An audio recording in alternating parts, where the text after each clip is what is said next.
once I started to facilitate really deep workshops, I realized that I wasn't equipped to handle everything that was going on in my workshop spaces. It was actually a little traumatic for me sometimes. I just simply wasn't prepared for everything that came up. Later on, as I began to dive into trauma healing work, I realized that was a missing piece. People turn up to a Tantra workshop and somebody shows up as somebody who's strong enough to feel safe with. There's liable to be less disruption. Well, that's the thing exactly, that if you are trying to get someone else to stop their emotion, it's your emotion that's the problem.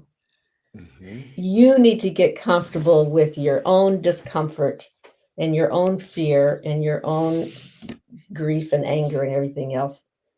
You have to be comfortable with your own before you can hold a space for someone else's emotional response. Absolutely, no question about it. I mean, this is the bullseye, I think, of the problem of power abuse. And when a facilitator is not comfortable how they can kick into the power of their authority and then tell people shame and blame or whatever, control.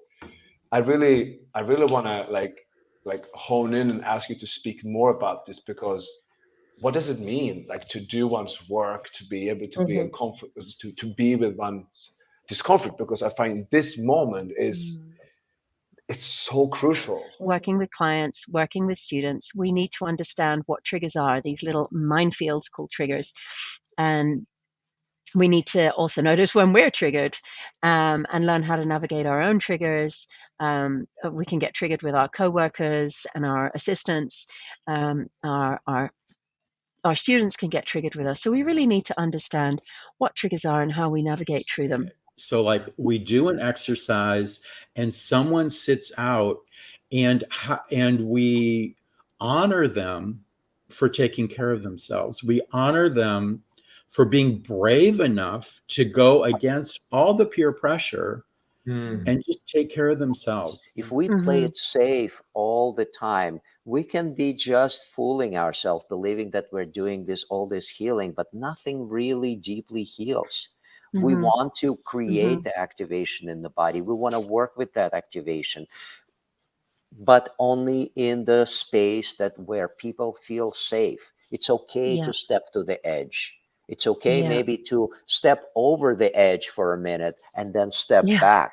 It's kind of opening this window, looking what's there, experiencing what's there, then closing it, feeling yourself safe. Oh, I'm okay. You know, I really welcome the extension of Tantra into sexuality and into intimacy and into co-regulation. Because, when we're looking at that horizontal level, as we say, it's defined by relationships and our human relationships, and sexuality draws us into the deepest layers of ourself. So that it can therefore be a very potent place for this growth. And of course, the shadow side of that is getting stuck in thinking Tantra is only about sexuality, right? Absolutely. You got it. There's also erotic transference. So there's this phenomenon many of us have heard of where you fall in love with your therapist, and likewise, the therapist can fall in love with you. It's called erotic transference. Freud very much went into this first, although it's, of course, been a phenomenon for a long time. That why is it that we can fall in love with our therapist, and how we need to understand that, especially in the field of Tantra, especially because we're dealing with intimacy and sexuality. And talk about projections. When you announce, I am a Tantra teacher, everybody, of course, will project onto you, wow, this person is an amazing lover. And you shared about what it's going to be used for. My big yes was that this is an opportunity for me to share about the mistakes that I've made, so that hopefully the people participating in your event can learn from my mistakes and not have to make them themselves. So that's like my big motivation for saying yes for this sharing. Looking back, I hadn't really healed from it, and I was sort of still operating from a traumatized place, even when I was facilitating retreats, unfortunately. I really think that. Yeah, that's such a tricky thing, because you said at the beginning, I thought I'd healed myself, and I think many of us do. How do we know when we're healed? Exactly. Are they freezing? or are they fainting? Are they contracting in a way which loses contact with reality, or are they still here but just unable to move?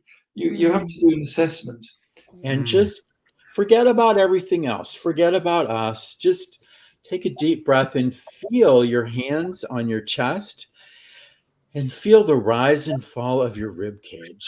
And just help people come back into present moment somatic awareness. And then they can join in, they can find the rhythm of the group. It's like in the beginning of a chorus or a musical thing. Everybody's like, you tune your instruments. So in the beginning, if we tune our instruments and everyone feels like, okay, I found the key, I found the rhythm, my instrument is fully functional, then you can go into whatever practices you want to share and impart to the group. But before that, you're going to have trouble if everybody's just kind of like a little bit off key or not, squeaky, squeaky, or going too fast or too slow. And so it is time for the field of Tantra to really, truly become trauma-informed, knowing that we're working with such intricate areas of people's lives, knowing that we're taking so much risk with erotic transference and power abuses. We absolutely have to be impeccable in order to be facilitators in this field. So please join me together with other experts from Tantra, from psychotherapy, and those who've made mistakes and have learned from them, so that you too can become a more trauma-informed teacher.